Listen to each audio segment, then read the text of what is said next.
हो जाइला। अरे तो 5 गो पतैया असिरी फलवा ये बाबा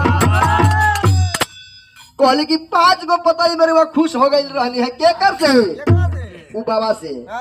लेकिन हम डाली के डाली लेके चढ़ावत रही खुश ना भइली का डाली चढ़ावत रहलू हो। अरे तो 5 गो पतैया असिरी फलवा ये बाबा ये बाबा हो ये बाबा हो तो पाई के दिहला 5 तलवा ये बाबा हो पाई के दिहला 5 तलवा ये बाबा बाबा हो पाई के दिहला 5 तलवा ये बाबा पाली के दिहला 5 तलवा ये बाबा।